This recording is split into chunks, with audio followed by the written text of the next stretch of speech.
शुरू होने जा रहा है देश का सबसे बड़ा मुकदमा, आपकी अदालत, रजत शर्मा के साथ।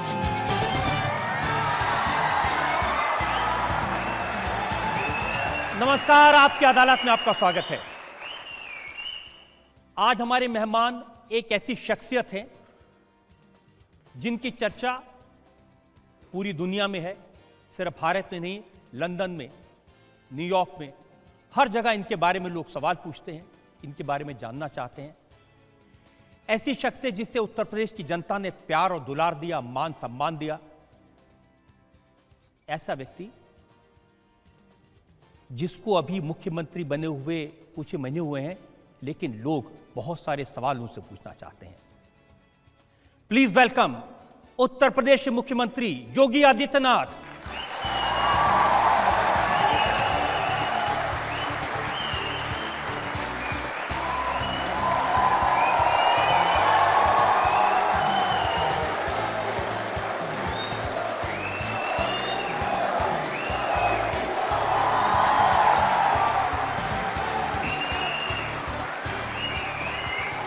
और एक और खास बात मैं आपको बता दूं, आपकी अदालत में आज जज उत्तर प्रदेश की जनता है, आप सब लोग हैं, आप सब लोग फैसला करेंगे आज के मुकदमे का। और इससे पहले कि इल्जामात और सवालात का सिलसिला शुरू करें, मैं सवाल पूछूं, सफाई मांगूं योगी आदित्यनाथ से। एक नजर योगी आदित्यनाथ के पॉलिटिकल करियर।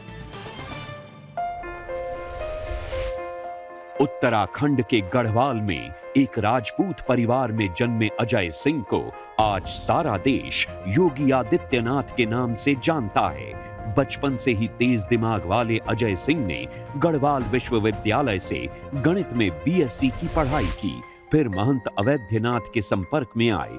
26 साल की उम्र में संन्यास लेकर योगी आदित्यनाथ का नाम पाया। आम सन्यासियों से अलग रहकर योगी आदित्यनाथ ने धैर्य और राजनीति के बीच संतुलन साधते हुए जन सेवा का रास्ता चुना।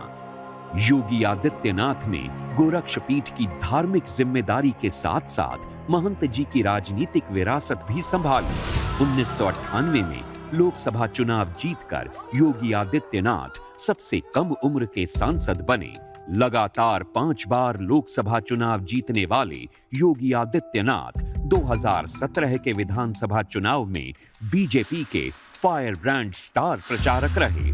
योगी ने 175 से ज्यादा सभाएं की और बीजेपी को प्रचंड बहुमत दिलवाया। योगी आदित्यनाथ सन्यासी से चीफ मिनिस्टर बने, उत्तर प्रदेश की कमान संभाली। योगी आदित्यनाथ की दिनचर्या कड़े अनुशासन में बंधी है, विवादों से नाता है। आपकी अदालत में मुख्यमंत्री योगी आदित्यनाथ अपनी पैरवी खुद करेंगे। तो आइए मुकदमा शुरू करते हैं।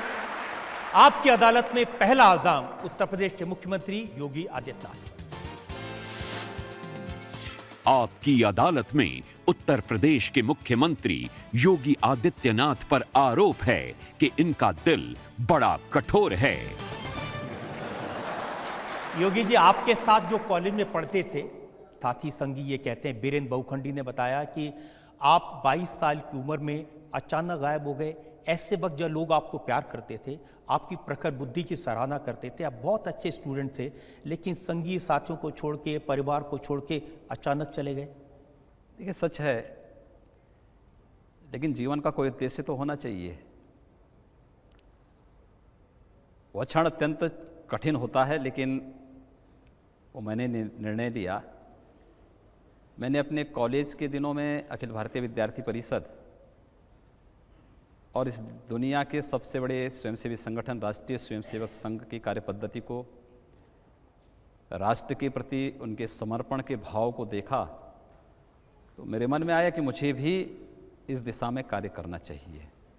और उस समय मेरा संवाद और मेरा संपर्क हुआ राम जन्मभूमि मुक्तिज्ञ समिति के अध्यक्ष गोरक्ष पीठाधीश्वर पूज्य महंत विद्यानाथ जी महाराज से।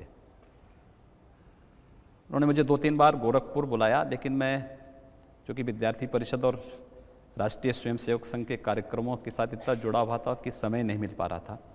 लेकिन जब जब राम जन्मभूमि आंदोलन बहुत तीव्र और आगे बढ़ा तो मुझे लगा कि अब मुझे उस मिशन में आगे बढ़ जाना चाहिए, तो मैं गोरखपुर चला गया। और बाद में ये मेरा सौभाग्य है कि गोरक्षपीठाधीश्वर पूज्य महंत विद्यानाथ जी महाराज ने मुझे अपना शिष्य स्वीकार किया। मैंने उनसे संन्यास की दीक्षा ली और फिर एक नाथ योगी के रूप में मैं आया। लेकिन संन्यास लेने के पहले मैंने अपने पूज्य गुरुदेव के सामने कुछ प्रश्न अवश्य रखे थे, क्योंकि ऋषिकेश और हरिद्वार में रह करके मैंने ये देखा था कि बहुत सारी चीज़ें मेरे सामने आई थी, देखता था मैं। संन्यास का मतलब क्या पलायन है, और अगर पलायन है तो मैं पलायन, जीवन में पलायन का रास्ता नहीं अपनाना चाहता था। मैंने इस बात को कहा कि मैं संन्यास का मतलब सेवा से जोड़ करके देखना चाहता हूँ। उन्होंने कहा कि गोरक्षपीठ जिस अभियान के साथ जुड़ी हुई है, एक बार तुम उसको देखो। तो 6 महीने का समय दिया उन्होंने मुझे, और मुझे लगा कि वास्तव में संन्यास का जो सही अर्थ है उसको गोरक्षपीठाधीश्वर महंत विद्यानाथ जी महाराज जी रहे हैं। तो उन्होंने मुझे शिष्य के रूप में स्वीकार किया, मैंने उन्हें गुरु के रूप में स्वीकार किया, और मैं सन्यासी के रूप में, योगी आदित्यनाथ के रूप में सबके सामने आ गया। लेकिन वो व्यक्ति जिसको सब लोग प्यार करते थे इतना कठोर कैसे हो सकता है? माता पिता को नहीं बताया, भाइयों को नहीं बताया, बहन को नहीं बताया। देखिए, एक छोटे परिवार से एक बड़े परिवार में सन्यास के रूप में मेरा आगमन है। व्यक्ति परिवार के बारे में जब सोचता है तो सोच बड़ी संकुचित होती है। जब पूरे समाज के बारे में, पूरे राष्ट्र के बारे में सोचता है, वो विराट सोच है, ये सही मायने में हिंदुत्व की सोच है, और उस सोच को हम आगे बढ़ा रहे हैं। लेकिन जब आप सन्यासी बन गए, माता पिता ने आपको देखा, सिर मुड़ा लिया था, भगवा कपड़े पहन लिए थे, कानों में कुंडल था, वो तो बहुत रोए आपको देख के। हाँ, क्यों नहीं। उनके सामने मेरे पिता जो है उनको जानकारी नहीं थी, क्योंकि मैं किसी को बता के गया ही नहीं था। तो समाचार पत्रों में निकला होगा तो उनको कहीं से जानकारी मिली, तो मुझे ढूंढते ढूंढते गोरखपुर पहुँचे। मैं संजोग से मंदिर में सफाई के कार्य को देख रहा था तो मेरी नज़र अचानक पड़ी, लेकिन मैं इस भेष में कैसे उनके सामने जाऊं, मुझे स्वयं संकोच हुआ। लेकिन अब जाना था तो उन्होंने मुझे देखा तो उनकी आंखों में आंसू आ गए। लेकिन मैं उनको ढांढस बंधवाया, बिठाया, ले गया। बिठा करके फिर मैंने अपने पूज्य गुरुदेव से फ़ोन, गोरखपुर में नहीं थे, लेकिन मैंने उनको फ़ोन से सूचना दी। तो मुझे पूज्य गुरुदेव को लगा कि ऐसा नहीं हो कि मैं फिर अपने पिता के साथ चला जाऊं। तो उन्होंने मुझसे पूछा कि तुम्हारी मानसिकता क्या है। मैंने कहा नहीं, मैंने जब संन्यास ले लिया है तो मैं तो गोरखपुर में ही रहने के लिए आया हूं, लेकिन आपको वास्तविकता से अवगत कराना मेरा कर्तव्य है। मैंने आपको बताया है। उन्होंने फिर बातचीत किया, उन्होंने बताया कि भाई देखो, तो जीवन का उद्देश्य होता है। खैर, उन्होंने बाद में इसको स्वीकार भी किया कि नहीं भाई, तुम्हारा मार्ग ठीक है, तुमने जो किया ठीक किया है, अच्छा है, हमारी शुभकामनाएं हैं, हमारा आशीर्वाद है। आपके बारे में रिसर्च करते करते मुझे ये भी पता चला कि आपकी बड़ी बहन थी, 5 साल बड़ी, जो आपको पहली क्लास में जब जाते थे तो उंगली पकड़ के ले जाया करती थी जंगल के रास्ते से स्कूल। हाँ। और सबसे ज़्यादा करीबी वही थी आपकी। लेकिन इतने बरस अलग रहे, 20-21 साल में आप उनसे मिले नहीं, बस 1-2 बार मिले। मैं सही बता रहा हूँ कि मैंने जीवन में जो कुछ भी सीखा है अपनी माँ और अपनी बहनों से सीखा है। वो मुझे पढ़ाते थे। मेरी माँ मुझे, यानी मुझे अक्षर का ज्ञान मेरी माँ ने कराया, लेकिन और पूरे उस स्कूली शिक्षा के बारे में भी इंग्लिश मेरी बहन मुझे पढ़ाती थी। लेकिन जब मैंने कहा ना कि एक छोटे परिवार से एक बड़े परिवार में एक सन्यासी के रूप में मेरा मिलन है, और मैंने उसको उस रूप में मैं जीवन जी रहा हूँ, और पूरे समाज को एक परिवार के रूप में लेकर के आगे बढ़ने का प्रयास कर रहा हूँ। अब योगी जी, मैं भी समझना चाहता हूँ, देश की जनता भी समझना चाहती है, कोई ऐसा कठोर कैसे हो सकता है कि आप सन्यासी बन गए, उसके 2 साल बाद आप भिक्षा लेने के लिए अपने घर गए, अपनी माँ से भिक्षा मांगी। माँ के दिल पे क्या बीती होगी? देखिए, सन्यास का एक धर्म है वो, और उसका निर्वहन प्रत्येक को करना होता है। कि जीवन में उसको एक बार अपने परिवार से भिक्षा लेने के लिए जाना ही होगा, और मुझे लगता है कि उसका निर्वहन मैंने भी किया है।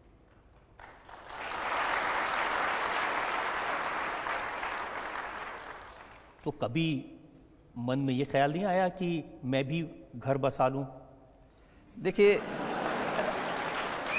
व्यक्ति ने जब एक बार निर्णय ले लिया है, मैं उन लोगों की स्थिति को पहले से देख रहा हूं जिन्होंने घर बसाया है।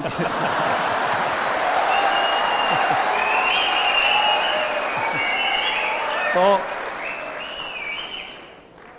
कम से कम मैं उस टेंशन से फ्री हूं। लेकिन मेरी शुभकामनाएं होती हैं, जब कोई व्यक्ति शादी करता है तो मैं उसको शुभकामना देने, आशीर्वाद देने जरूर जाता हूं। आपकी बहन तो ये भी कहती हैं कि उनके जो छोटे छोटे बच्चे से उनसे बहुत प्यार था। कॉलेज से लौटते समय आप उनके लिए टॉफ़ी लेके जाते थे। हाँ, क्यों नहीं, मैं आज भी कहीं जाता हूँ। अब तो मुख्यमंत्री के रूप में हो सकता है बहुत भीड़ भाड़ में जाने में थोड़ा ये होता है, लोग रोकते हैं, सुरक्षा वाले रोकते हैं, प्रशासन ऐसी व्यवस्था कर देता है। लेकिन एक सांसद के रूप में भी जब मैं वो जाता था तो मैं अपने साथ 2-4-5 किलो टॉफ़ी लेकर के या लड्डू लेके जाता था, और बच्चे मिलते थे तो उनको मैं टॉफ़ी बांटता था। और किसी भी क्षेत्र में मैं जाता था, कहीं भी जाता था, यहाँ तक कि इलेक्शन के दौरान भी मैं कभी कभी मुझे ये तो रहता था कि इलेक्शन कमीशन इसको मान ले, लेकिन मैं ये मानता था इन बच्चों को कोई वोट तो देना है नहीं, इसलिए इलेक्शन कमीशन इस मामले में मुझे कटघरे में खड़ा नहीं कर सकता है। लेकिन मैं तब भी वहाँ बच्चे मिलते थे तो मैं टॉफ़ी और उनके लिए लड्डू देके जरूर जाता था। उत्तर प्रदेश की परंपरा योगी जी ये रही है कि कोई मुख्यमंत्री बनता है तो फिर अपने बेटे को मुख्यमंत्री बनाता है, फिर बेटा अपने बेटे के लिए तैयारी करता है, और हमने तो देखा पूरे परिवार में लड्डू बंटते हैं। देखिए, आदरणीय मोदी जी ने और आदरणीय अमित शाह जी ने चुनाव के पहले इस बात को कहा था ना कि प्रदेश से परिवारवाद और जातिवाद को समाप्त करना है। तो मुझे लगता है कि जातिवाद और परिवारवाद की राजनीति को और तुष्टीकरण की राजनीति को ही समाप्त करने के लिए संभवतः मुझे भेजा गया है, और मैं उस कार्य को करूँगा। लेकिन आपने कभी सोचा था कि योगी आदित्यनाथ एक कल्ट फिगर बन जाएंगे पूरे देश में? अब लोग आपकी तरह बाल भी कटाना चाहते हैं। देखिए, मैं तो एक सन्यासी हूँ। लोक कल्याण का मार्ग जितना भी प्रशस्त हो सकता है उतना मैं पूरी जी जान से उसके लिए प्रयास करूँगा, और मैं उसके लिए लगा हूँ। मुझे पार्टी ने, मुझे हमारे राष्ट्रीय अध्यक्ष जी ने, आदरणीय प्रधानमंत्री जी ने एक अवसर दिया है उत्तर प्रदेश की जनता की सेवा करने का। उस दायित्व का निर्वहन मैं करने का प्रयास कर रहा हूँ। मुझे लगता है कि आप सबकी शुभेच्छा से, शुभकामनाओं से मैं उसमें सफल होऊंगा। लेकिन योगी जी, दुनिया को तो ये लगता है कि ये कैसा अजूबा है, ये कैसा नमूना है कि ये भगवे वस्त्र पहने हुए है, सन्यासी है, लेकिन राज सिंहासन पर बैठे। हाँ, ठीक बात है। ये भारत की वास्तविक परंपरा रही है। जिन्होंने भारत को नहीं समझा है वे लोग ये प्रश्न कर सकते हैं, लेकिन इस देश का योगी ही इस देश का राजयोगी भी बना है, और उस राजयोगी के रूप में उस दायित्व का निर्वहन दिल्ली में मोदी जी कर रहे हैं, तो उत्तर प्रदेश में उन्होंने दायित्व मुझे दिया। हम उत्तर प्रदेश की राजधानी लखनऊ में हैं, और आज हमारे मेहमान हैं प्रदेश के मुख्यमंत्री योगी आदित्यनाथ। आपकी अदालत में अगला इल्जाम। आपकी अदालत में उत्तर प्रदेश के मुख्यमंत्री योगी आदित्यनाथ पर इल्जाम है कि इन्होंने लोगों को झूठे सपने बेच दिए। अब ये इल्जाम मेरा नहीं है, उत्तर प्रदेश के पूर्व मुख्यमंत्री अखिलेश यादव का है।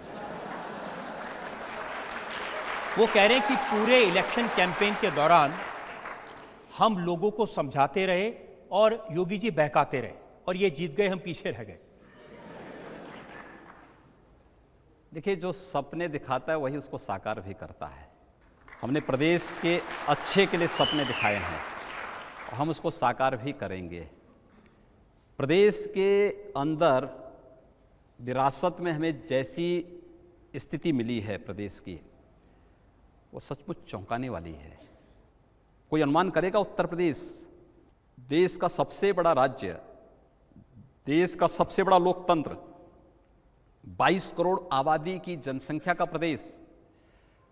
जिस प्रदेश या प्रदेश अगर एक देश होता तो दुनिया का 5वां बड़ा देश होता है। और इस प्रदेश में 1.5 लाख किलोमीटर की सड़कें गड्ढायुक्त हों, 5 जिलों को छोड़ करके बाकी किसी भी जिले में बिजली 2 से 3 घंटे 4 घंटे से अधिक न मिलती हो, जहां पर शिक्षा हो, स्वास्थ्य हो, पेयजल का हो, बुनियादी सुविधाओं का नितांत अभाव हो, स्वच्छता की रेटिंग को जब सामने आती है देश के, तो इसमें 100 गंदे शहरों में 52 उत्तर प्रदेश के आते हैं। और जब हम प्रदेश के दायित्व को हम लोगों ने निर्वहन किया तो प्रदेश का खजाना एकदम खाली था। अखिलेश यादव ये सच कहते हैं कि आखिर हम इन सपनों को पूरा करेंगे कैसे, लेकिन ये प्रदेश के सपने साकार करेंगे हम लोग, और उस दिशा में हमने कदम बढ़ाए हैं। योगी जी, वो तो कहते हैं कि उन्होंने जो सड़क बनवाई उसको जो देख लेगा वो उनकी वाहवाही करेगा। वो कहते हैं उन्होंने भवन बनवाए, उन्होंने फव्वारे लगवाए, उन्होंने तो जयप्रकाश की भवन के ऊपर तरणताल स्विमिंग पूल बनवा दिया। तो यही तो करते रहे लोग। इस प्रदेश का दुर्भाग्य यही है। मैंने आपको कहा ना, 1.5 लाख किलोमीटर की सड़कें गड्ढा युक्त थीं। और सही बताऊं मैं आपको, मैं चुनाव के दौरान जब कहीं जाता था तो मुझे गड्ढा युक्त सड़कें दिखती थीं। अगर मुझे रात्रि हो जाता था तो अगर किसी दूसरे स्टेट से हमें यूपी में आना होता था 19 मार्च 2017 के पहले, तो जहां से अंधेरा प्रारंभ होता था समझ लीजिए उत्तर प्रदेश की सीमा शुरू हो गई है। जहां से गड्ढा युक्त सड़कें प्रारंभ हो गई उत्तर प्रदेश, जहां पर छिनैती, डकैती, लूटपाट, बहन और बेटियों की इज्जत के साथ सरेआम खिलवाड़ करने की प्रवृत्ति होती थी और सत्ता का संरक्षण उन मंचलों दुष्कर्मियों को प्राप्त होता था, वो उत्तर प्रदेश होता था। लेकिन हम लोगों ने उस व्यवस्था को बदलने का एक प्रयास किया है, हम लोग उसको बदल रहे हैं। अभी हमारा बजट नहीं आया है, लेकिन बजट आने के पहले प्रदेश की सभी सड़कों को हम गड्ढा मुक्त कर देंगे। अभी बजट नहीं आया है।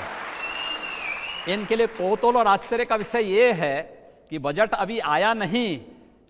उन्हें मालूम है कि प्रदेश का खजाना इन्होंने खाली करके छोड़ा है, लेकिन उन्हें यह भी मालूम कि हम लोग संन्यास परंपरा के लोग हैं। हमें विरासत में कुछ नहीं मिलता है, लेकिन हम पूरे समाज को लेकर के सब कुछ इकट्ठा भी करने की क्षमता रखते हैं, और वही उत्तर प्रदेश के हम लोग कर रहे हैं। अगर खजाना खाली है तो किसानों के 36,000 करोड़ के कर्ज कैसे माफ कर दिए? कर रहे हैं ना हम लोग। कहां से देंगे? हम दे रहे हैं। इसीलिए कहा एक हम ही लोग कर सकते हैं। इस देश का कोई योगी ही कर सकता है। हमने सभी फिजूल खर्चे बंद करवा दिए हैं।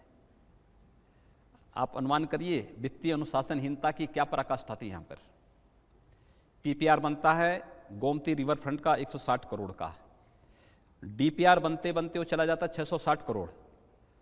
2 वर्ष में योजना पूरी होनी थी। जनवरी 2015 से प्रारंभ हुई योजना, जनवरी 2017 में संपन्न होनी थी। अधिक से अधिक डीपीआर में 660 करोड़ में सब कार्य संपन्न हो जाता, नहीं हुआ। 1437 करोड़ खर्च हो चुके हैं और अभी योजना अधूरी है।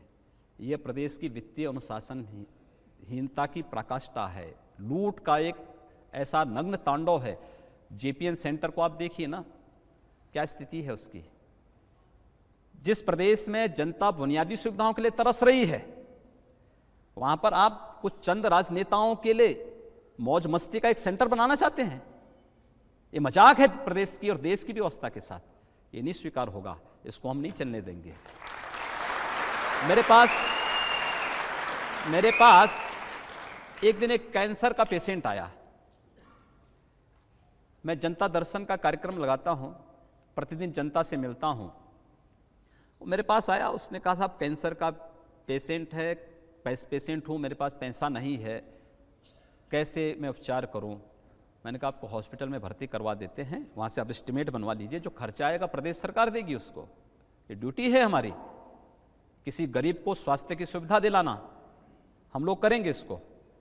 तो मेरे दिमाग में आया कि अखिलेश यादव ने यहाँ पर एक कैंसर इंस्टीट्यूट का भी उद्घाटन किया था। मैंने मिनिस्टर को फ़ोन किया, मैंने कहा वो कैंसर इंस्टीट्यूट में आप देख कर के आइए, अगर वहाँ पे पेशेंट भर्ती हो सकता है पेशेंट को भर्ती करवा दो। मैंने उसके सारे कागजात रखे, उसको मैंने कहा कि भाई आपकी हम व्यवस्था करवा रहे हैं। हमारा मंत्री वहाँ जाता है। हमारे मंत्री ने जाने के बाद मुझे बताया कि साहब कैंसर इंस्टीट्यूट का केवल एक ढांचा खड़ा है, वहाँ ना बेड है, ना वहाँ पे कीमोथेरेपी की व्यवस्था है, ना वहाँ रेडियोथेरेपी की व्यवस्था है, ना वहाँ कोई डॉक्टर है, ना कोई वहाँ पैरामेडिकल का स्टाफ है। तो मैंने कहा उद्घाटन के समय तो बेड थे, कहा वो तो KGMU से बेड लाए गए थे, फिर वापस चले गए हैं। ये यहाँ की सच्चाई है विकास की। लखनऊ आगरा एक्सप्रेसवे उद्घाटन हो गया, लेकिन अभी खुला नहीं है यातायात के लिए। और यातायात के लिए खुलेगा कैसे? सुरक्षा के सबसे अधिक डकैती तो उनके गृह जनपद में पड़ती है उस एक्सप्रेसवे पे। मुझे परेशानी इस बात की होती है कि मुझे पूरे एक्सप्रेसवे पे सुरक्षा देनी पड़ रही है, विशेष हिदायत देनी पड़ रही है कि भाई देखो इटावा और सफाई के आसपास थोड़ा बचा करके रखिए लोगों को। और सफाई बनाने की बात कर रहे हैं, लेकिन सफाई के और उसके आसपास क्या कुछ घटित हो रहा है, बहुत वैसी यानी अफसोसजनक स्थिति है। योगी एक कार्यक्रम में अखिलेश जी की बात सुन रहा था, वो कह रहे थे कि हमने ऐसा गार्डन बनाया है जो लंदन के हाइड पार्क जैसा है, उसमें जाके बैठे तो बड़ी अच्छी हवा आती है। मुझे लगता है कि प्रदेश की जनता इन नमूनों को उन्हीं गार्डनों में बिठाने के लिए भी तैयार बैठी है, और ये होगा जरूर। लेकिन आप तो जनता से वादा कर रहे हैं, किसानों से वादा किया, आपने जनता से वादा किया कि हम आपको 24 घंटे बिजली दे देंगे। अगर पैसा नहीं है तो बिजली कहाँ से लाएगी? हम दे रहे हैं ना। और हमने बाबा साहब भीमराव अंबेडकर की जयंती से प्रदेश के अंदर पहले 5 जिलों में बिजली मिलती थी। हमने कहा 70 जिलों ने क्या गुनाह किया था। पहले मैंने कहा इन 5 जिलों की बिजली भी काटो। समाजवाद है तो समान रूप से होना चाहिए, और फिर राष्ट्रवाद है, हम सबको समान रूप से बिजली भी देंगे। 75 जिला मुख्यालयों पर 24 घंटे बिजली, तहसील मुख्यालयों पर 20 घंटे बिजली, ग्रामीण क्षेत्रों में 18 घंटे की बिजली की व्यवस्था हम लोगों ने कर दी है। हम लोगों ने टोल फ्री नंबर भी जारी कर दिया है 1912। ट्रांसफार्मर जलता है ग्रामीण क्षेत्र में 48 घंटे के अंदर, शहरी क्षेत्र में 24 घंटे के अंदर आप इसको बदलिए किसी भी स्थिति में। ये कार्रवाई प्रारंभ हुई है। एक जर्जर व्यवस्था है, हमने पावर फॉर ऑल पर साइन किए हैं। हम लोगों ने इस बात को कहा है कि 18 अक्टूबर 2018 से हम 24 घंटे विद्युतीकरण ग्रामीण और शहरी क्षेत्र में देंगे, लेकिन मैंने उसके साथ एक शर्त और जोड़ी है कि हम बिजली देंगे सबको, लेकिन मेरा अनुरोध होगा लाइन लॉस कम करिए। जहां बिजली की चोरी है इसको रोकिए, लोग विद्युत का कनेक्शन लें। हमने BPL फैमिलीज को निःशुल्क विद्युत कनेक्शन देने की कार्रवाई प्रारंभ कर दी है, लेकिन उनका मीटर लगाएंगे, जो कम से कम बिजली का उनका खर्चा आएगा उतना पैसा वे दे देंगे। हम 24 घंटे बिजली ग्रामीण क्षेत्र में भी देने के लिए मैं आपकी सारी बात मान लेता हूं, लेकिन मेरे पास जो फिगर्स हैं उसके मुताबिक उत्तर प्रदेश में आपको उपलब्ध है 14,500 मेगावाट बिजली। जी हाँ। और आप वादा कर रहे हैं 22,000 मेगावाट का। देखिए 17,000 मेगावाट बिजली से हमारा पूरा कार्य चल सकता है, और हमने उसकी व्यवस्था कर ली है। हमारे पास बिजली की कमी नहीं है। हम पूरी तरह जिस रोस्टर के हिसाब से बिजली दे रहे हैं, प्रदेश की जनता को हम बिजली देने में सफल होंगे, दे रहे हैं। और पावर फॉर ऑल में जनता का सहयोग हम मांग रहे हैं, पब्लिक हमें सपोर्ट करे, हम 24 घंटे बिजली सबको उपलब्ध कराएंगे, बिजली की कोई कमी कहीं नहीं होने देंगे। देखिए मेरी जानकारी तो ये है कि रामपुर, इटावा, कन्नौज, आजमगढ़ ये ऐसे इलाके हैं जहाँ बिजली तो जाती है लेकिन 80 से 90% चोरी होती है, कोई पैसे नहीं देता। हाँ देखिए, जब राजनीतिक नेतृत्व उस समय का चोरी करना सिखाता था, चोरी करता था, चोरी करना सिखाता था, तो लोगों की आदतें खराब कुछ तो थी, लेकिन सुधर रही हैं। हमने कहा ना, इसलिए लाइन लॉस को कम करने की हमने अपील की है, पब्लिक से अपील की है। और मुझे प्रसन्नता है, प्रदेश की जनता का इस संबंध में पूरा समर्थन मिल रहा है। बदायूं से भी, कन्नौज से भी, रामपुर से भी, आजमगढ़ से भी, और मैं अपील करूंगा अखिलेश जी से कि इटावा से भी वो करा देंगे, तो मुझे लगता है कि सारी समस्या का समाधान यूपी में हो जाएगा। लेकिन योगी जी, जितना बजट आपका होगा उसमें से 2/3 तो चला जाएगा तनख्वाह देने में। 7 पे कमीशन लागू हो चुका है, जो बचा कुछ आप किसानों को कर्ज माफ कर देंगे, तो विकास के काम तो सारे रुक जाएंगे। देखिए, पिछली सरकार के वित्तीय अनुशासन अनुशासनहीनता इतनी ज़्यादा थी दूसरा, हम लोगों ने कटौती भी बहुत ज़्यादा की है। आपको संभवतः ये नहीं होगा कि पिछले वर्ष तक प्रदेश के सभी अधिकारी और अधिकतर मंत्री इस मौसम में, गर्मियों के सीजन में वे विदेशों के दौरा करते थे। वहाँ से क्या सीख के आ रहे हैं किसी को पता नहीं होता था। हम लोगों ने इस बार सबकी छुट्टियां रद्द कर दी हैं। हमने अपने सभी मंत्रियों से कहा है कि गर्मियों की छुट्टियों में आप जिलों में जाइए, वहाँ दौरा करिए, सड़कों को देखिए, किसानों का गेहूं क्रय किया जा रहा है कि नहीं किया जा रहा है इसको चेक करिए, प्राथमिक स्वास्थ्य केंद्र, सामुदायिक स्वास्थ्य केंद्र, जिला चिकित्सालयों की स्थिति देखिए, पेयजल की स्थिति देखिए, जनता की समस्याओं को सुनिए। जनप्रतिनिधियों से भी हम लोगों ने यही अपील की है, अधिकारियों से भी कह दिया गया। बहुत सारी फाइल आई थी कि साहब विदेश दौरा इनका प्रस्तावित है। मैंने कहा पैसा कहाँ से आएगा? कि साहब ये तो राज्य सरकार देगी। तो मैंने कहा राज्य के पास पैसा नहीं है, आप यहाँ काम करिए, अपने विभाग में परफॉर्म करिए। आप ये बात को मानिए कि विभाग में तभी रहेंगे जब आप परफॉर्म कर पाएंगे, अन्यथा कोई गारंटी नहीं है। यहाँ पर हर चीज़ की गारंटी मिल सकती है, जो परफॉर्म नहीं कर पाएगा वो यहाँ रह सकता है, इसकी कोई गारंटी नहीं दे सकता। आपको जाना होगा और इसलिए सभी लोग काम कर रहे हैं। एक नई कार्य संस्कृति हम लोग प्रदेश के अंदर ला रहे हैं। लोग कार्य करें। मैं स्वयं 18 से 20 घंटे कार्य करने को तैयार हूं, मेरे मंत्री कार्य करने को तैयार हैं, प्रशासन भी उसके साथ सहयोग करें।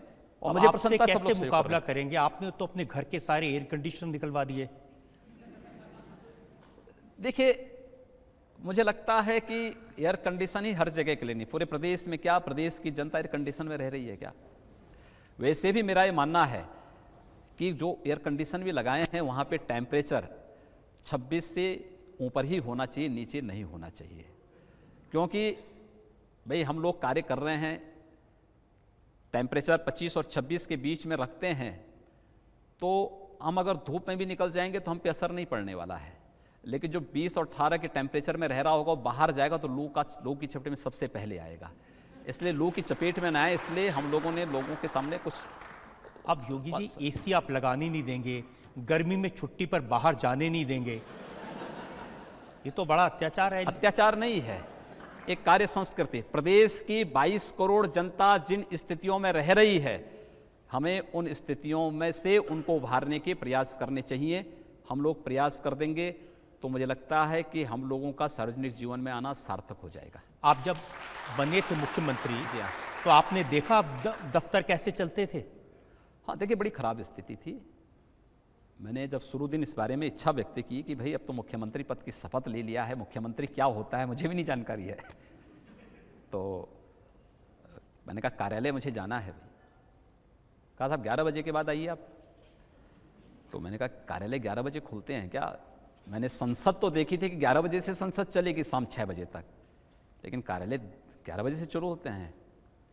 तो गए, मैंने मंत्रिमंडल के अपने सभी सहयोगियों से एक बात के लिए आग्रह किया था। मैंने कहा यार देखो, पहले दिन कार्यालय आप जाएंगे तो बैठिएगा मत।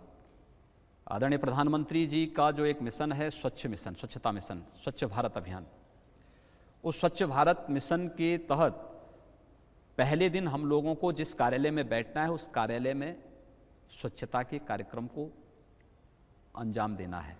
मैं देख के ताज्जुब था, बहुत सारी जगह ये कुर्सी है, ये फाइल गंजी हुई थी ऊंची तक, ये भी फाइल गंजी थी ऊपर तक, टेबल में फाइल गंजी हुई थी, उसमें धूल जमा हुआ था।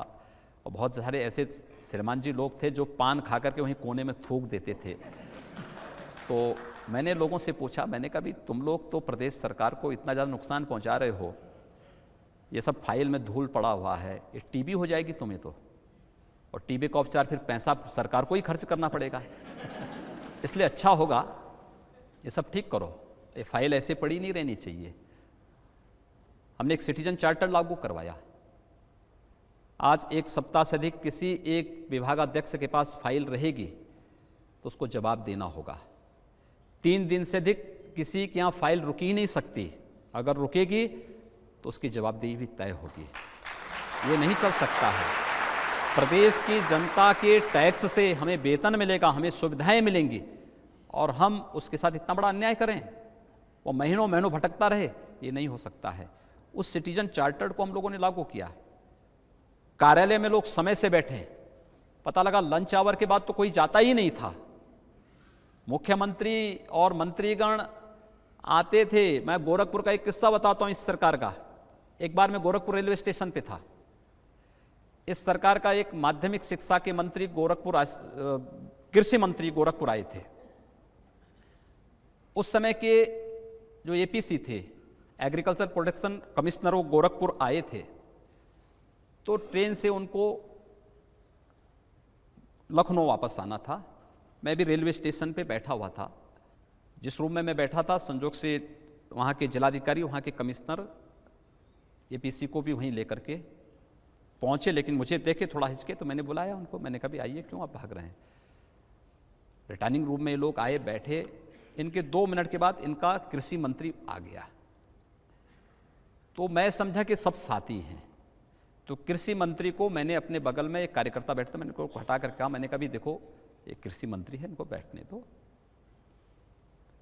मैंने एपीसी से पूछा, मैंने कहा आप कब आए? उन्होंने कहा कि मैं सुबह आया था। मैंने कहा क्या कोई कार्यक्रम था? उन्होंने कहा हाँ, एक एग्रीकल्चर पर एक संगोष्ठी थी, उसी में आया था। मैंने कहा यहाँ गन्ने में पायरिया कीड़ा लग रहा है और सैकड़ों हेक्टेयर यहाँ पर गन्ने की फसल किसानों की खराब हुई है। इसके बारे में आप लोगों ने कोई प्लान तय किया है? उन्होंने कहा हमें जानकारी नहीं। मैंने कहा भी आप आखिर कैसी संगोष्ठी कर रहे हैं? ये पूर्वी उत्तर प्रदेश गन्ना उत्पादक क्षेत्र है। फिर मेरी नज़र पड़ी, मैंने कहा भी कृषि मंत्री तो यहीं गोरखपुर के ही हैं। मैंने कहा ये कृषि मंत्री ने बताया नहीं? अब आश्चर्य करेंगे कि कृषि मंत्री को एपीसी नहीं पहचानते थे, उनका एग्रीकल्चर सेक्रेटरी नहीं पहचानता था, और मैंने अपने सामने परिचय कराया। तो मैंने एग्रीकल्चर मिनिस्टर से पूछा, मैंने कहा तुम कब से कृषि मंत्री हो? उसने कहा 6 महीने से। मैंने कहा 6 महीने से तुम्हारे अधिकारियों से कोई परिचय नहीं? कहा मैं कार्यालय कभी कभी जाता हूं। ये अराजकता थी, ये अराजकता थी। हमने कहा ये सब नहीं चल सकता है। अब इसको बदला आपने? पूरी तरह बदल चुका है, और जो कुछ बचा होगा 100 दिन आने दीजिए, वो सब बदल करके हम लोग रख देंगे। लेकिन कुछ खबरें अखबारों में आती हैं, जैसे आपने कहा कि वीआईपी कल्चर खत्म कर दिया, आप एक साधारण व्यक्ति की तरह रहते हैं, लोगों से मिलते हैं। एक हमने पढ़ा कि 27 मई को कुशीनगर के दलितों से मिलने गए, तो उनको प्रशासन की तरफ से शैम्पू और साबुन बांट दिए गए कि योगी जी आए तो खुशबू लगा के आना। देखिए, शैम्पू और साबुन जो है ये खुशबू का प्रतीक नहीं है। इंसेफ्लाइटिस के खिलाफ हमारा अभियान है, और इस अभियान की सफलता इस बात पे निर्भर करती है कि हम स्वच्छता के प्रति कितने जागरूक हैं। देखिए, मैं पिछले 20 वर्षों से इंसेफ्लाइटिस के खिलाफ लड़ रहा हूँ, और आज उत्तर प्रदेश के 38 जिले इस बीमारी से प्रभावित हैं, और देश के अंदर लगभग 171 जिले इससे प्रभावित हैं। मैं इस निष्कर्ष पर पहुंचा हूं कि इसका उपचार नहीं है।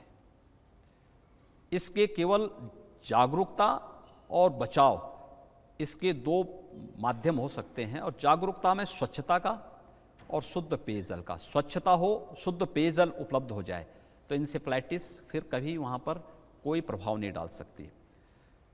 स्वच्छता की दृष्टि से लोगों को साबुन बांटना कोई बुरी बात नहीं।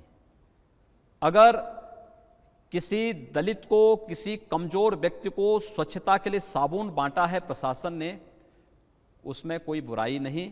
स्वच्छता के प्रति जागरूकता के लिए उनसे कहा गया कि आप स्नान करिए, तो ये जागरूकता का हिस्सा होना चाहिए। और मैं तो कहता हूँ हर व्यक्ति के लिए अनिवार्य होना चाहिए कि प्रतिदिन उसको स्नान करना चाहिए, प्रतिदिन उसको दांतून करना चाहिए, अपने नाखून उसको काट करके इस लायक बनाने चाहिए कि वह किसी को चुभो भी न सके, और साथ साथ उस गंदगी से स्वयं बीमारी से ग्रसित भी न हो सके।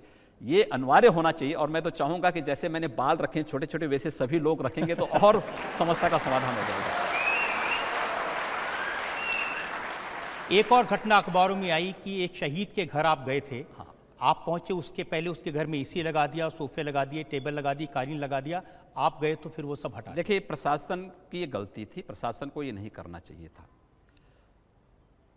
मैं एक शहीद के प्रति सम्मान व्यक्त करने के लिए जा रहा हूं, और उस शहीद के प्रति सम्मान व्यक्त करने का मतलब उसके परिवार के लोगों के साथ, उनके दुख के साथ अपनी संवेदना जताने के लिए। किसी भी शहीद का सम्मान देश के लिए सर्वोच्च सम्मान होता है, और मुझे लगता है कि वह प्रशासन की गलती थी, उनकी जवाबदेही तय की गई वहाँ पे। भाई, एक मेरे लिए एसी लगाने की आवश्यकता क्या थी? दूसरा, जब मैं वहाँ था तो मुझे तो पसीना वैसे आ रहे थे जैसे लोगों को और पसीने थे क्योंकि वहाँ पर तो भयंकर गर्मी थी। उस गांव की, क्योंकि जिस दिन शहीद वो हमारा वो जवान शहीद हुआ था, बीएसएफ का जवान था। लखनऊ में एक आवश्यक कार्यक्रम में मुझे यहाँ रहना था। मैंने अपने एक कैबिनेट मंत्री को वहाँ भेजा था। रात्रि को 12 बजे मेरे पास फ़ोन आता है कि साहब ये लोग दाह संस्कार नहीं कर रहे हैं। तो मैंने कहा क्यों? तो कहा ये कह रहे हैं कि प्रधानमंत्री और मुख्यमंत्री आए। तो मैंने कहा बात कराओ मुझसे। रात 12:30 बजे मेरी उस परिवार से बातचीत हुई, शहीद के बड़े पुत्र से मेरी बातचीत हुई।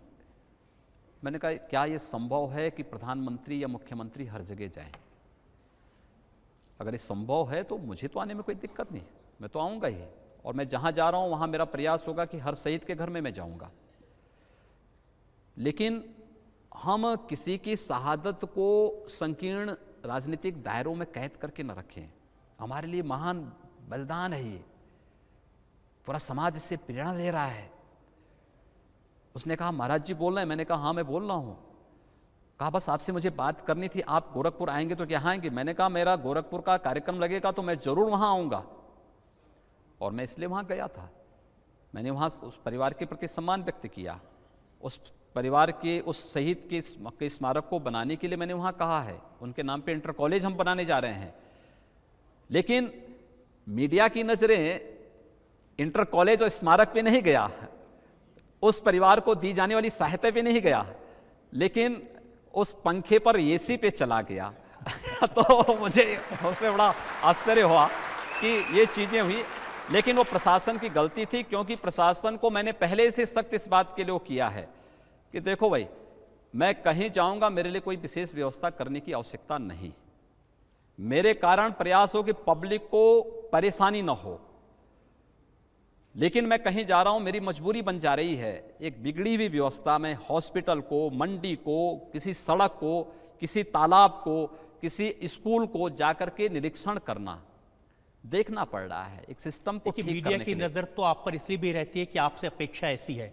कोई और मुख्यमंत्री जाता, एसी लगा देते, एक क्या 4 लगा देते, गलत पूछता नहीं। मैंने कहा ना वो गलत था, और उसके लिए उनकी जवाबदेही भी तय की गई, और सख्त हिदायत है कि आगे से इस प्रकार की कोई व्यवस्था कोई करेगा तो मैं कार्रवाई करूंगा, स्वयं कार्रवाई करूंगा ऐसे लोगों के खिलाफ।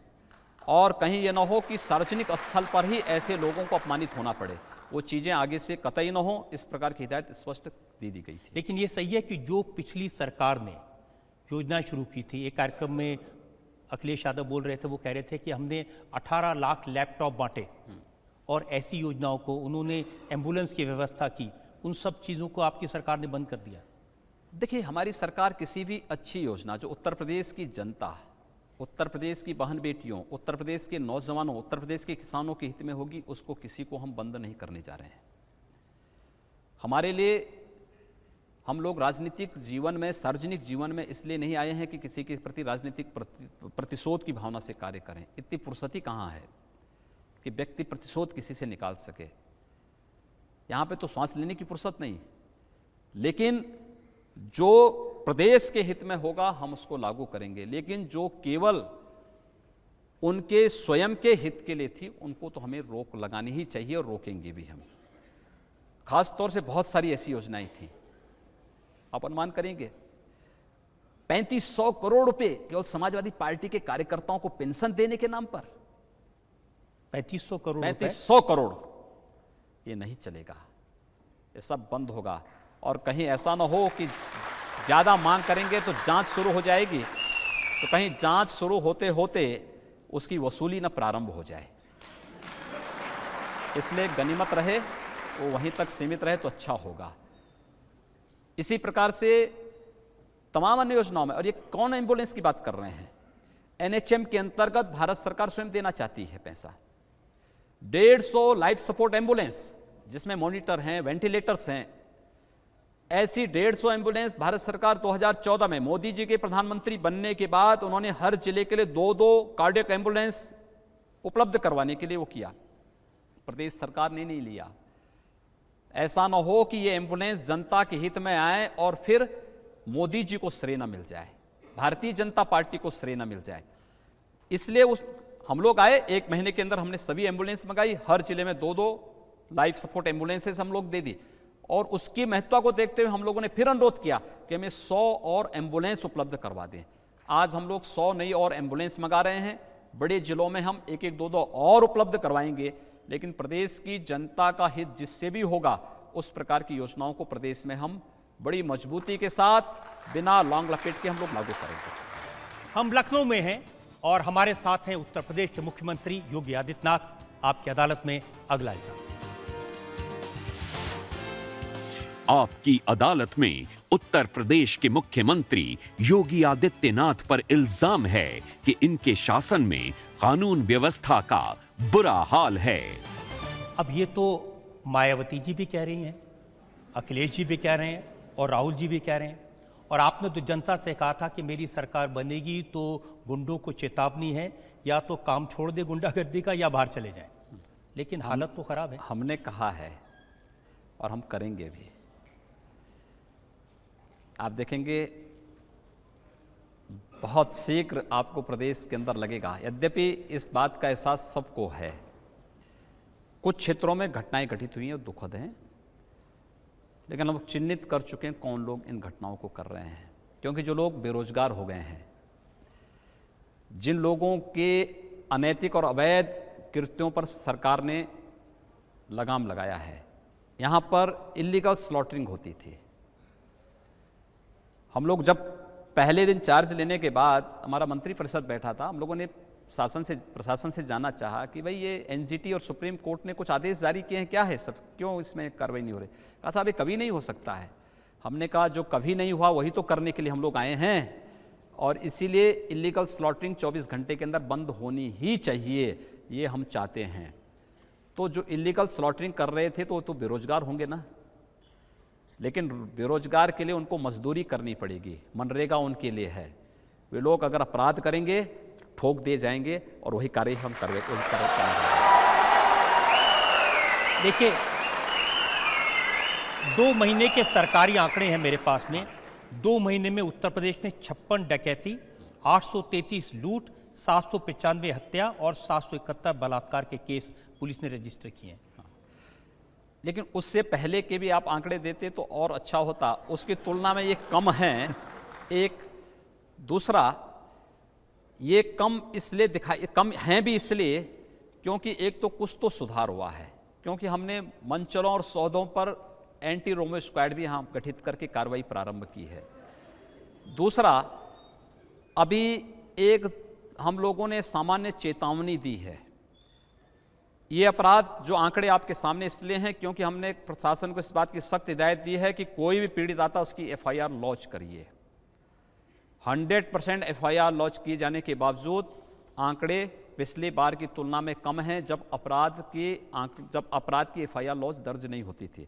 लेकिन ये आंकड़े ज़्यादा हैं, फिर भी हम लोग इसको एक चुनौती के रूप में ले रहे हैं और हम लोग इस आंकड़ों को पूरी तरह समाप्त करवा करके उत्तर प्रदेश में कानून का राज लाएंगे, क्योंकि हमें विकास करना है, उत्तर प्रदेश में सुशासन लाना है, तो कानून का राज उसकी प्राथमिक गारंटी है और वो कानून का राज प्रदेश के अंदर होगा। आप देखना बड़ी बड़ी मछलियां हमारे जाल में फंसती हुई दिखाई दे रही हैं, बहुत शीघ्र बड़ा परिणाम हम लेकर के आने वाले हैं। योगी जी, मथुरा में जो डकैती की घटना हुई जिसमें 2 व्यापारियों की हत्या हुई, 7 करोड़ लूट कर ले गए, ये बड़ी घटना थी। बुलंदशहर में जिस तरह से सड़क पर गैंग रेप की घटना हुई, लूट की घटना हुई, ऐसी ही घटना पिछले प्रशासन में हुई थी, तब बहुत भारतीय जनता पार्टी ने सवाल उठाए थे। देखिए पहले घटनाएं घटित होती थी, अपराधियों को सत्ता का संरक्षण मिलता था। मथुरा में 2 व्यापारियों की दुखद हत्या हुई, लूट की घटना घटित हुई। लूट की घटना के बाद अपराधी भी 5वें दिन पकड़ में आए, और पकड़ में ही नहीं आए, पुलिस के साथ मुठभेड़ में मारे गए। मैं ये मानता हूँ कि उनकी जो है उनके माँ बाप के कुछ पुण्य कर्म रहे हैं कि वो जिंदा हैं, अन्यथा उनको इस धरती पर नहीं रहना चाहिए था उन अपराधियों को। और आगे विश्वास करेंगे, उसमें से एक अपराधी ने सुसाइड इसलिए किया क्योंकि उसको भय हो गया था कि अब आगे क्या होने वाला है। आगे भी ये अपराधी इसी प्रकार से आत्महत्या करते हुए दिखाई देंगे, ये निश्चित है, देख लेना। आप कह रहे हैं कि पिछली सरकारों में प्रोटेक्शन होता था सरकारों का, अब सहारनपुर से जो खबर आई, वहाँ जो जातीय हिंसा हुई, ये कहा जा रहा है कि भारतीय जनता पार्टी के एमपी ने करवाया, उन्होंने एसपी को उसके घर में घुसकर मारा। देखिए, सहारनपुर में 20 अप्रैल को जो घटना घटित हुई थी, जिसमें बाबा साहब भीमराव अंबेडकर की शोभा यात्रा को लेकर के तो मुस्लिम पक्ष ने हमला किया था। सांसद को हमने इस बात को मैंने भी कहा, मैंने कहा देखो अनुमति नहीं है तो अनुमति के बगैर किसी को भी कोई कार्यक्रम नहीं करने दिया जाएगा, प्रशासन नहीं करने देगा। तब तक एसपी के घर में वो पहुंच चुके थे। मैंने फ़ोन से कहा, मैंने कहा आप सीधे वहाँ से निकलिए, कोई भी ऐसी कार्रवाई नहीं होनी चाहिए जो। उसके बाद जिसने भी वहाँ घटना की, जो भी कैमरे में आ गए थे, एफआईआर लॉन्च हुआ, कार्रवाई हुई। हम लोगों ने कभी ये भेदभाव नहीं किया कि अपराधी का रंग देख करके, उसका टीका देख करके, उसकी टोपी देख करके कार्रवाई नहीं की। अपराधी अपराधी है, जो गलत करेगा, कानून के साथ खिलवाड़ करेगा, कानून उस पर फिर अपना कार्रवाई प्रारंभ करेगा। और हम लोगों ने हर जगह किया। लेकिन वह एक दुर्घटना थी, एक आक्रोश था। दलित समुदाय के द्वारा निकाले जाने वाले शोभा यात्रा को जिस तरीके से रोका गया था, उनकी गलती थी कि उन्होंने परमिशन नहीं ली। मैंने कहा परमिशन लेकर के निकालिए, प्रशासन उसको प्रोटेक्ट करेगा, लेकिन बिना परमिशन के किसी को भी नहीं निकालने दिया जाएगा। और ये कार्रवाई आगे भी हम लोग रखेंगे। अब ये नहीं होगा कि आप एक पक्ष को तो कहेंगे कि तुम डीजे मत बजाओ और दूसरे पक्ष को खुली छूट देंगे। ये चीज़ें नहीं हो सकती हैं, ये तुष्टिकरण नहीं होगा। योगी जी, जो अखबारों में छप रहा है, जो टीवी चैनल पर दिखाई दे रहा है, उसमें ऐसा लग रहा है कि अपनों से ज़्यादा आफत है। गोरखपुर के विधायक डॉक्टर राधा मोहन दास, उनके बारे में हेडलाइन है, फेसबुक पर छलका आईपीएस चारू का दर्द, एक आईपीएस अफसर को रोना पड़ा। आगरा में विश्व हिंदू परिषद बजरंग दल के कार्यकर्ताओं का पुलिस पर हमला। भाजपा विधायक का ऑडियो वायरल, सीओ को धमकी। बरेली में बीजेपी के एमएलए की गुंडागर्दी, टैक्स मांगने पर थप्पड़ मारा। मुजफ्फरनगर में बीजेपी विधायक गौहत्या करने वालों के हाथ पैर तोड़ दूंगा, ये कहा। मेरठ में बीजेपी के नेता ने पुलिस पर दबंगई दिखाई।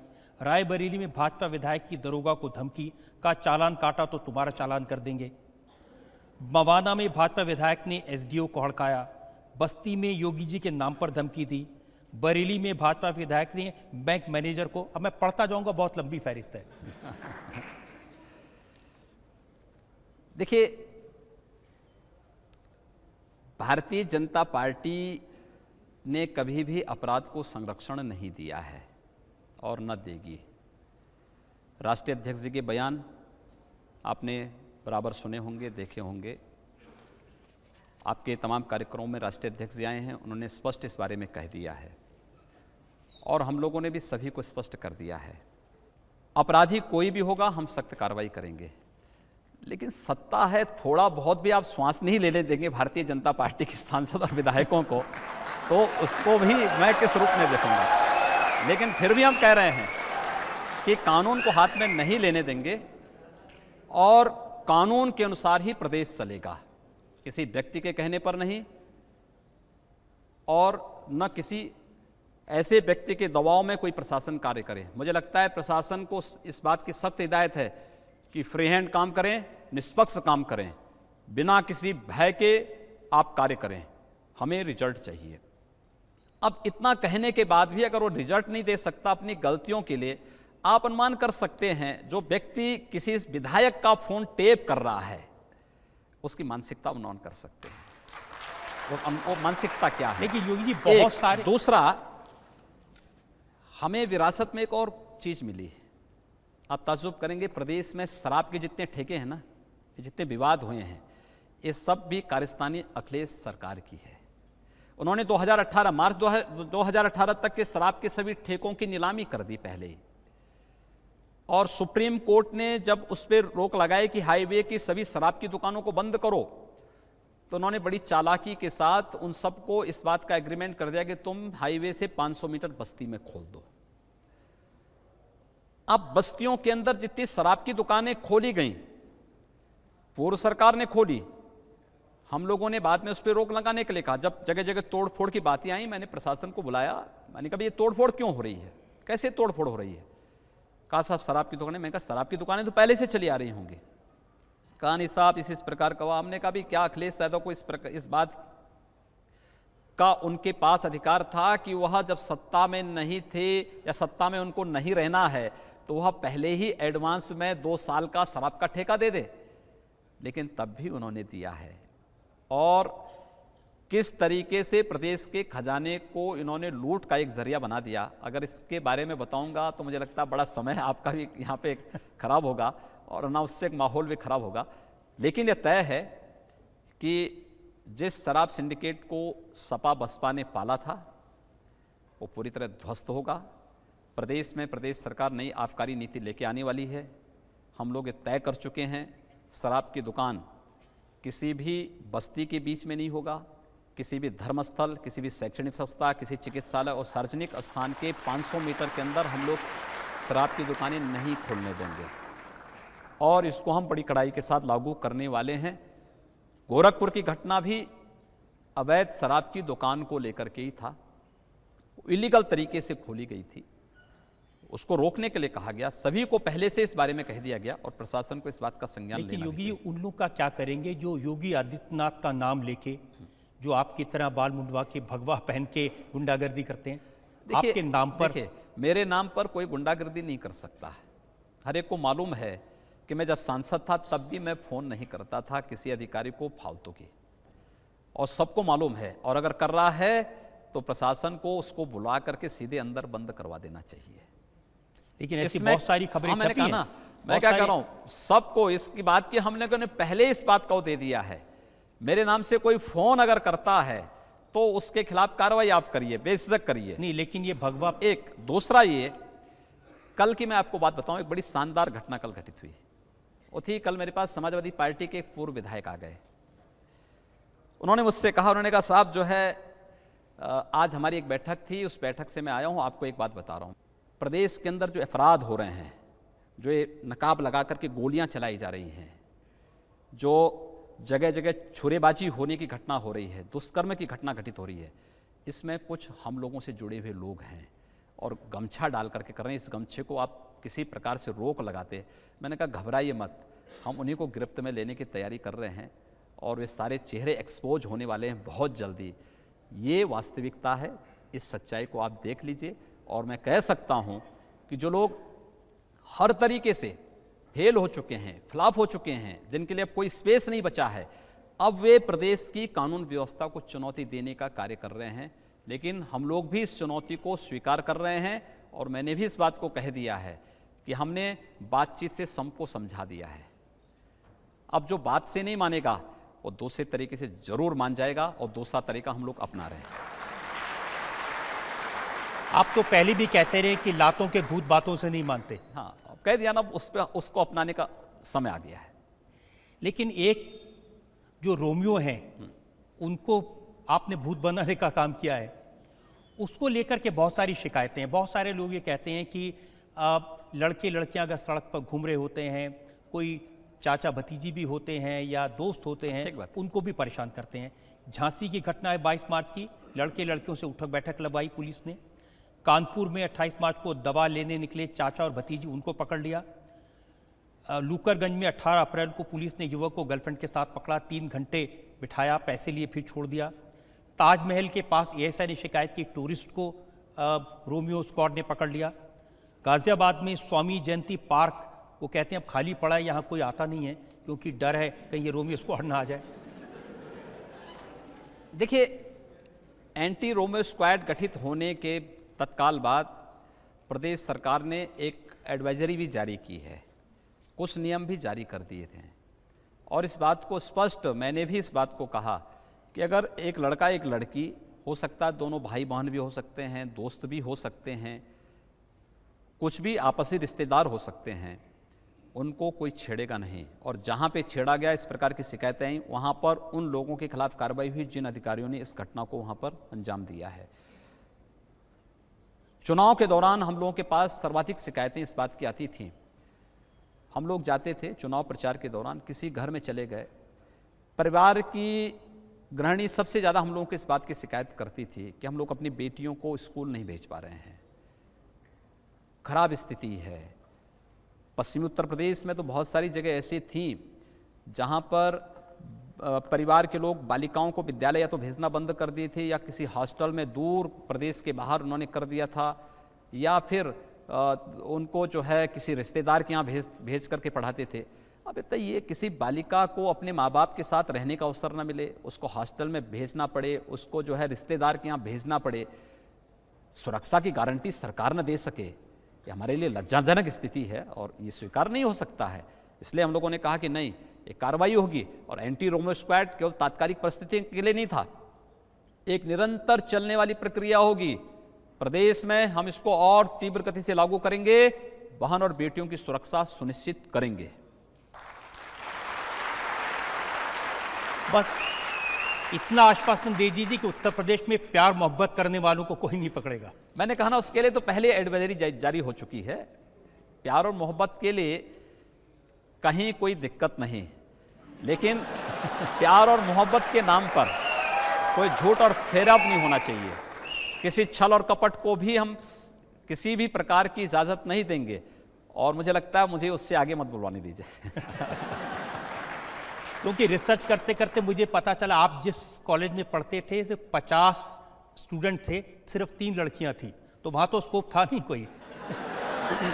ऐसा नहीं है, देखिए ऐसा नहीं है, ये समाज है। इस समाज के अंदर हम लोगों को कहीं ना कहीं उस प्राचीन व्यवस्था के संस्कार देने पड़ेंगे, जहां गांव की बेटी सबकी बेटी, गांव की बहन सबकी बहन मानी जाती थी। और अगर हम संस्कार दे सकेंगे तो तमाम प्रकार के कुछ संस्कारों और अपराध को भी हम रोकने में सफल हो जाएंगे। अब जनता में जो लोग सवाल पूछना चाहते हैं पूछिए। मेरा योगी जी सिर्फ एक ही छोटा सा क्वेश्चन है कि सर, चाहे वो गवर्नमेंट के किसी डिपार्टमेंट में काम करता हो, आईएएस हो, पीसीएस हो, कोई भी हो, जब भी वो गलत काम करता है तो आप उसे ट्रांसफ़र क्यों देते हैं, डिसमिस क्यों नहीं करते? क्योंकि जब मैं जब मुख्यमंत्री पद की शपथ लिया तो 1 महीने 1.25 महीने तक हम लोगों ने कोई ट्रांसफ़र पोस्टिंग नहीं की, तो लोग कहने लगे सही तो कुछ कर ही नहीं रहे हैं। हमने कहा यार कार्य करने दो। हम लोगों ने उसके बाद देखा कि ट्रांसफ़र पोस्टिंग आवश्यक है, हम लोगों ने करना प्रारंभ किया। और हम पहले इस बात को चेतावनी दे चुके हैं कि ट्रांसफ़र पोस्टिंग में सस्पेंशन में हम लोगों का विश्वास नहीं है। आवश्यकता पड़ेगी तो घर भेजने की तैयारी करेंगे और पूरी तरीके से करेंगे, और बहुत शीघ्र इस प्रकार की कार्रवाई को हम लोग अंजाम देने वाले हैं। लेकिन ये लगा कि गलती हुई, पहले दिन ही ट्रांसफ़र कर देने चाहिए थे। नहीं, कोई आवश्यकता नहीं थी। मेरा ये मानना है हर एक व्यक्ति को सुधरने का अवसर देना चाहिए। लीडरशिप जब गलत हो, पॉलिटिकल विल पावर न हो, तो स्वाभाविक रूप से प्रशासन करेगा क्या? मुख्यमंत्री और मंत्री अपने कार्यालय में कभी बैठे ही नहीं हैं, अपने कैंप कार्यालय से व्यवस्थाएं चलाते थे, और उसके बाद शाम 6 बजे के बाद उनकी अपनी पर्सनल लाइफ हो जाती थी। आप सार्वजनिक जीवन में हैं, सार्वजनिक जीवन में रहने वाला व्यक्ति की कोई पर्सनल लाइफ नहीं हो सकती है और नहीं होनी चाहिए। उसका 24 घंटे खड़ा होना पड़ेगा। बहुत सारी जगह से हमारे पास ये बात आई, मैंने 9 बजे से 11 बजे तक प्रत्येक जिला मजिस्ट्रेट को, प्रत्येक पुलिस अधीक्षक से कहा है कि आप अपने कार्यालय में जन शिकायतों की सुनवाई करिए। बहुत सारी जगह से आया कि साहब ये कभी हुआ नहीं। मैंने कहा जो नहीं हुआ वही तो करवा रहे हैं, वही तो करवाएंगे। क्यों नहीं होगा? आप सार्वजनिक जीवन में हैं, किसी महत्वपूर्ण उस पर हैं, आपकी कोई पर्सनल लाइफ नहीं होनी चाहिए। आप समाज के लिए कार्य करिए और नहीं तो फिर उस पद से मुक्ति पाइए। बस 2 ही ऑप्शन आपके पास हैं, इसके अलावा तीसरा नहीं हो सकता है, और हम लोग उस दिशा में कार्य कर रहे हैं। बहुत सारे लोग सुधर जाते हैं, बहुत सारे लोगों को थोड़ा जगाना पड़ता है, बहुत सारे लोगों को फिर उखाड़ करके फेंकना पड़ता है।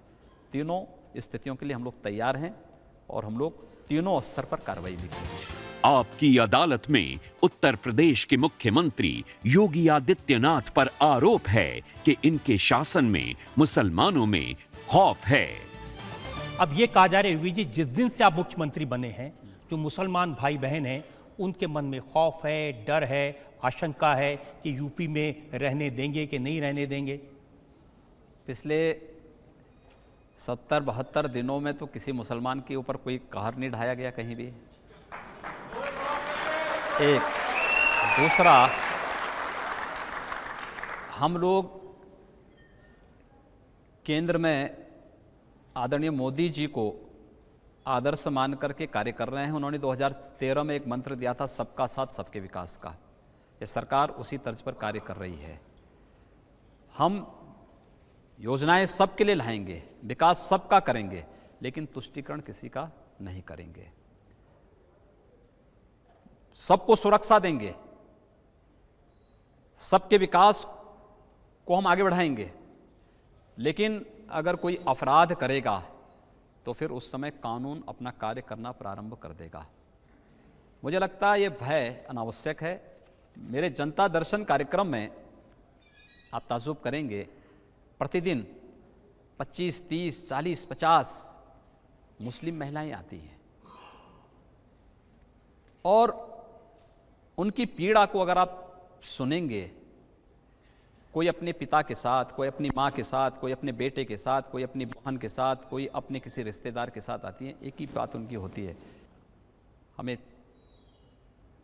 टेलीफोन से तलाक देकर के छोड़ दिया गया, हमें एक कागज़ में भेज करके, चुटकुला भेज करके कह दिया गया कि इनको छोड़ दो।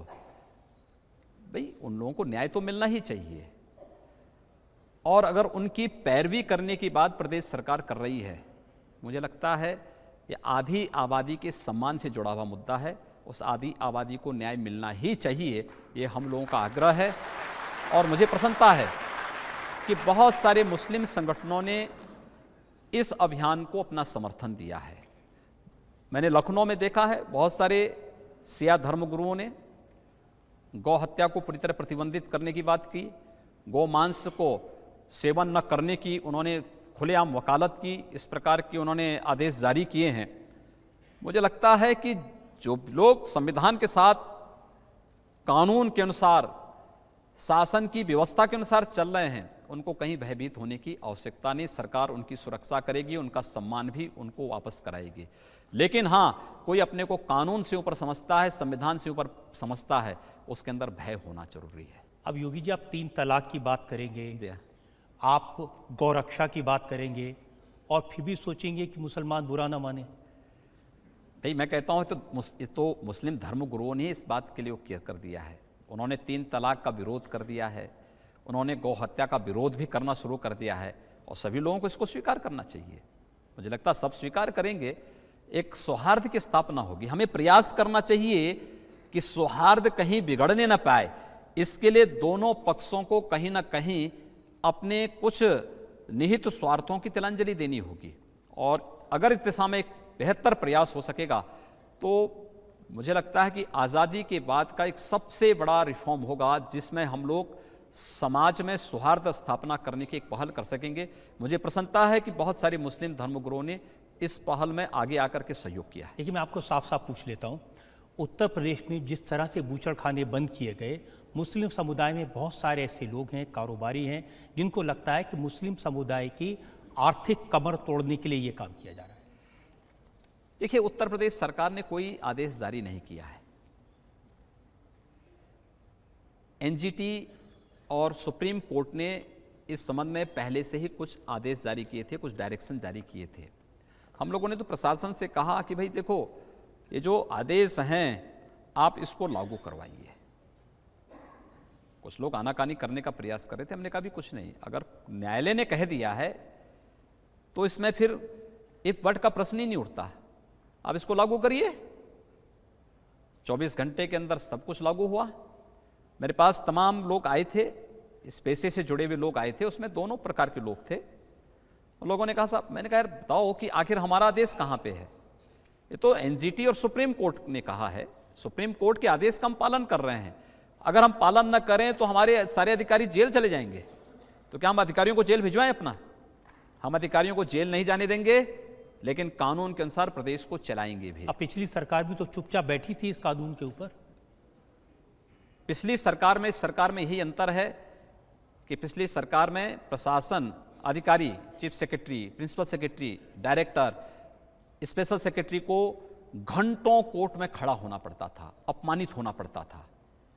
इस सरकार में ऐसी कोई नौबत नहीं आई है और आगे भी नहीं आएगी। कतई नहीं आने देंगे हम लोग इस प्रकार की नौबत। न्यायालय का कोई आदेश है, न्यायालय का सम्मान होगा, लेकिन अनावश्यक रूप से हमारे अधिकारी कोर्ट के कटघरे में खड़े होने के लिए नहीं जाएंगे। लेकिन ये आपकी जो रेपुटेशन है सिर्फ यहाँ नहीं है, अमेरिका तक, न्यूयॉर्क टाइम्स में खबर छपी, हफिंगटन पोस्ट है उसमें खबर छपी, उन्होंने लिखा कि योगी आदित्यनाथ का मुख्यमंत्री बनने का मतलब है भारतीय जनता पार्टी हिंदू वोट का कंसोलिडेशन करना चाहती है। मैं नहीं समझ पा रहा हूं कि हिंदू तो दुनिया का सबसे उदार मनुष्य है।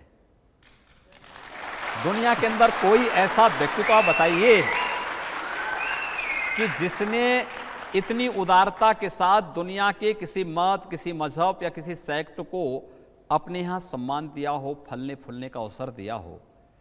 फिर हिंदू से इतनी चिढ़ क्यों? और मुझे गर्व है कि मैं हिंदू हूं, लेकिन एक हिंदू होने के नाते मुझे अपने उन दायित्वों का भी निर्वहन करना है कि प्रदेश में हर व्यक्ति का विकास और प्रत्येक 22 करोड़ जनता की सुरक्षा का दायित्व भी मेरे ऊपर है। मुझे ये करना है। हमारा मंत्रिपरिषद और इस मंत्रिमंडल से जुड़ा प्रत्येक सदस्य उसके लिए पूरी तरह प्रतिबद्ध होकर के कार्य करेगा। उन्होंने आपके पुराने बयानों का जिक्र किया है। उन्होंने कहा है कि आपने कहा था अगर वो एक हिंदू लड़की को उठाएंगे तो हम 100 मुसलमान लड़कियों को उठाएंगे, अगर वो एक हिंदू को मारेंगे तो हम 100 मुसलमानों को मारेंगे। एक कंडीशनल बयान थे और कंडीशनल बयान इस बात को लेकर के, वो तो मैं आज भी कह रहा हूं कि अगर कोई अपराधी किसी निर्दोष व्यापारी को मारेगा, किसी राह चलती हुई बहन और बेटी की इज्जत के साथ खिलवाड़ करेगा, तो फिर उसके खानदान को तय करना होगा कि उसको इस धरती पर रहना है कि नहीं रहना है। वो तो हम तब भी तय करेंगे और हम इस प्रकार की अराजकता प्रदेश के अंदर नहीं फैलने देंगे, क्योंकि अराजकता के लिए प्रदेश में कोई जगह नहीं होगी। हमने चेतावनी देख करके बहुत कर लिया है, अब आगे एक्शन की तैयारी हो रही है। बृहद स्तर पर कार्रवाई होगी। गुंडे अपराधी या तो जेल के अंदर होंगे या प्रदेश से बाहर होंगे या अन्यत्र कहीं होंगे, लेकिन हम लोग उनको सड़कों पर खुलेआम अराजकता और जंगलराज की स्थिति पैदा करने की छूट नहीं देंगे।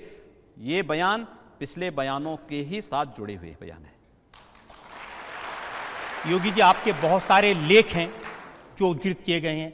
अब एक का टाइटल है खतरे में हिंदू, दूसरे का टाइटल है सावधान ये इस्लामी आतंक है, आतंक का गढ़ आजमगढ़, और फिर लिखा है कि लातों के भूत बातों से नहीं मानते। ये सब कहीं ना कहीं भाई, ये तो एक तो पाकिस्तान से जुड़ा होगा। हाँ, लातों के जुड़ा है। पाकिस्तान के बारे में क्या बोलो। आजमगढ़ की स्थिति आपने देखा होगा कि 2008 में मुझ पर स्वयं वहाँ हमला हुआ था और हमले की पूरी जानकारी तत्कालीन प्रशासन को थी। पूरे रिकॉर्ड उनके पास हैं कि हमला कहाँ से संचालित हो रहा है, कौन लोग मुझ पे कहाँ हमला करने वाले हैं। यानी अगर मुझे आजमगढ़ के पहले मेरे एक कार्यकर्ता के द्वारा हल्की सूचना नहीं दी गई होती कि देखिए आगे कुछ होने जा रहा है, हमें इस बात की आशंका है, क्योंकि इसमें कुछ एकाध पुलिस वालों के नाम भी सामने आए थे, तो मुझे लगता है कि मैं इस धरती पे ही नहीं रहता। मैंने अपनी गाड़ी ही बदल दी और मैंने उसमें अपने 2-3 सतर्क कार्यकर्ताओं को रखा कि भाई देखो हमला होगा, गाड़ी की चिंता मत करना, तुम लोग पहले निकल करके बाहर भागना। 11वें नंबर गाड़ी में मैं था। मैं अपनी गाड़ी गेस्ट हाउस में ले गया, 3रे नंबर पर मैं चला गया। बाकी मैंने सब कुछ ऐसे रहने दिया। 10, 11 और 12 इन 3 गाड़ियों को निशाना बना करके इतनी उसके साथ उनको बिल्कुल वो कर दिया गया था। तो कार्यकर्ताओं को पहले से सावधान कर दिया गया था, तुरंत निकल करके बाहर हो गए, बचाव कर लिया उन्होंने। ये जो स्थितियां थी, देश एक समय, आपको लगता नहीं कि देश के अंदर जितनी भी आतंकी घटनाएं घटित होती थी उन सब के सूत्र कहीं ना कहीं आजमगढ़ से जुड़ते जा रहे थे। रोका गया, रोकेंगे।